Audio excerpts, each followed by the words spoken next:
കഴിഞ്ഞ ട്രേഡിംഗ് സെഷനിൽ American market ഒരു ഫ്ലാറ്റ് പോസിറ്റീവ് ക്ലോസിംഗ് നൽകിയത് ന്യൂട്രൽ ഗ്ലോബൽ സെന്റിമെന്റിനെ സൂചിപ്പിക്കുന്നു. കഴിഞ്ഞ ട്രേഡിംഗ് സെഷനിൽ ഡോ ജോൺസും S&Pയും പോസിറ്റീവ് ക്ലോസിംഗ് നൽകിയപ്പോൾ നാസ്ഡാക്ക് ഫ്ലാറ്റ് പോസിറ്റീവ് ക്ലോസിംഗ് ആണ് നൽകിയത്. ഗോൾഡിൻ്റെ വില 0.7% വർദ്ധിച്ചിട്ടുണ്ട്. ബ്രന്റ് ക്രൂഡിൻ്റെ വില $74 പെർ ബാരൽ എന്ന ലെവലിലേക്ക് ഉയരുകയും ചെയ്തു. കഴിഞ്ഞ ട്രേഡിംഗ് സെഷനിൽ, അതായത് വെള്ളിയാഴ്ചയിലെ ട്രേഡിംഗ് സെഷനിൽ ഇന്ത്യൻ മാർക്കറ്റിൽ ശക്തമായ റിക്കവറി വന്നു. ഇൻഡെക്സ് 2.39% ഉയർന്ന് 23,907 ക്ലോസിംഗ് നൽകി. എന്നാലും ഫോറിൻ പോർട്ട്ഫോളിയോ ഇൻവെസ്റ്റേഴ്സ് കഴിഞ്ഞ ദിവസവും സെല്ലിംഗ് സൈഡിലായിരുന്നു. 1,278 കോടി രൂപയുടെ സെല്ലിംഗ് ആണ് FPIs നടത്തിയത്. എന്നാൽ ഡൊമസ്റ്റിക് ഇൻസ്റ്റിറ്റ്യൂഷണൽ ഇൻവെസ്റ്റർ 1,722 കോടി രൂപയുടെ ബൈയിങ് നടത്തുകയും ചെയ്തു. ഇന്നത്തെ ട്രേഡിംഗ് സെഷനിൽ സ്റ്റോക്ക് സ്പെസിഫിക് ആക്ഷൻ പ്രതീക്ഷിക്കേണ്ട ചില പ്രധാനപ്പെട്ട സ്റ്റോക്കുകളിലേക്ക് കടക്കാം. ഒന്ന്, സാഗിൾ പ്രീപെയ്ഡ് ഓഷൻ സർവീസസ്. സാഗിൾ prepaid ocean services golden Raj music പ്ലാറ്റ്ഫോമുമായി ചേർന്ന് ബ്രാൻഡഡ് പ്രീപെയ്ഡ് കാർഡ് ലോഞ്ച് ചെയ്യുന്നതിന് വേണ്ടി ഒരു എഗ്രിമെൻറ്റിൽ ഒപ്പുവെച്ചിട്ടുണ്ട്. കഴിഞ്ഞ കുറച്ച് ദിവസങ്ങളായി കമ്പനി ഡീസൻറ്റ് പെർഫോമൻസ് ആണ് കാഴ്ചവെക്കുന്നത്. Paras defence and space technology എന്ന കമ്പനി നവി മുംബൈയിൽ advanced optical system testing facility open ചെയ്തു. വരും വർഷങ്ങളിൽ കമ്പനി ഏകദേശം 500 കോടി രൂപ ഇന്ത്യയുടെ first advanced optical system development പാർക്കിലേക്ക് ഇൻവെസ്റ്റ് ചെയ്യുകയും ചെയ്യും. സെൻട്രൽ ബാങ്ക് ഓഫ് ഇന്ത്യ എന്ന സ്റ്റോക്കിനെ ഇന്നത്തെ ട്രേഡിംഗ് സെഷനിൽ ഫോക്കസ് ചെയ്യാവുന്നതാണ്. ഇറ്റലിയിലെ മേജർ ഇൻഷുറൻസ് കമ്പനിയായ ജനറാലി ഗ്രൂപ്പുമായി ചേർന്ന് ഇന്ത്യയിൽ ഇൻഷുറൻസ് ബിസിനസ് സെറ്റപ്പ് ചെയ്യുന്നതിന് വേണ്ടി കമ്പനിക്ക് RBIയുടെ സൈഡിൽ നിന്നും അപ്രൂവൽ ലഭിച്ചു. RVNL എന്ന കമ്പനിയുടെയും SEPL എന്ന കമ്പനിയുടെയും ജോയിൻറ്റ് വെഞ്ചർ കമ്പനിക്ക് ഈസ്റ്റേൺ റെയിൽവേയുടെ സൈഡിൽ നിന്നും 838 കോടി രൂപയുടെ കൺസ്ട്രക്ഷൻ ഓർഡർ ലഭിച്ചിട്ടുണ്ട്.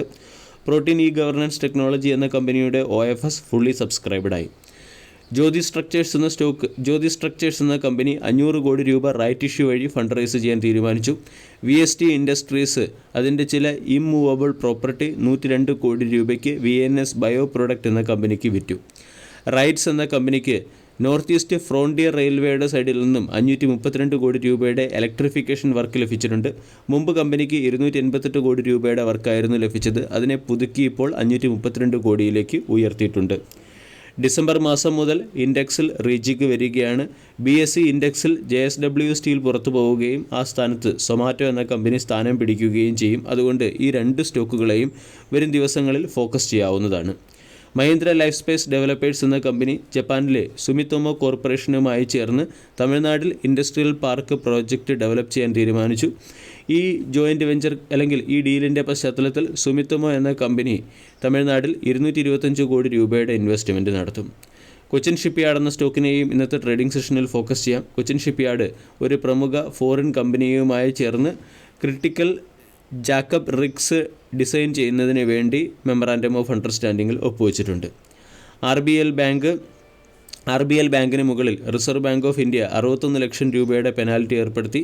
KYC നോംസ് ഇംപ്ലിമെൻറ്റ് ചെയ്യാത്തതിൻ്റെ പശ്ചാത്തലത്തിലാണ് ഈ പെനാൽറ്റി ഏർപ്പെടുത്തിയിരിക്കുന്നത്. അതോടൊപ്പം തന്നെ നമ്മൾക്ക് ഫോക്കസ് ചെയ്യാവുന്ന ഒരു സ്റ്റോക്കാണ് SCSE എന്ന stock. SCSE Chandigarh based discom കമ്പനിയെ, അതായത് ഡിസ്ട്രിബ്യൂഷൻ കമ്പനിയെ 871 കോടി രൂപയ്ക്ക് വാങ്ങാൻ തീരുമാനിച്ചിട്ടുണ്ട്. HG ഇൻഫ്ര എന്ന കമ്പനിക്ക് stand alone battery storage system setup ചെയ്യുന്നതിന് വേണ്ടി NTPCയുടെ സൈഡിൽ നിന്നും ഓർഡർ ലഭിച്ചു. എസ്കോട്ട് ക്യൂബോട്ട എന്ന കമ്പനിയുടെ NBFC ബിസിനസ് പ്രവർത്തനങ്ങൾ ആരംഭിക്കുന്നതിൻ്റെ ഭാഗമായി കമ്പനി പബ്ലിക് ഡെപ്പോസിറ്റ് നവംബർ 26 മുതൽ സ്വീകരിക്കാൻ തുടങ്ങിയിട്ടുണ്ട്. മാട്രിമോണി എന്ന സ്റ്റോക്കിനെയും നമ്മൾക്ക് വരും സമയങ്ങളിൽ ഫോക്കസ് ചെയ്യാവുന്നതാണ്. കാരണം matrimony recently tender offer buyback വഴി 7,02,439 ഇക്വിറ്റി ഷെയറുകൾ തിരികെ വാങ്ങിയിട്ടുണ്ട്. വീഡിയോ എല്ലാവർക്കും ഇഷ്ടമായി എന്ന് വിശ്വസിക്കുന്നു. Thank you.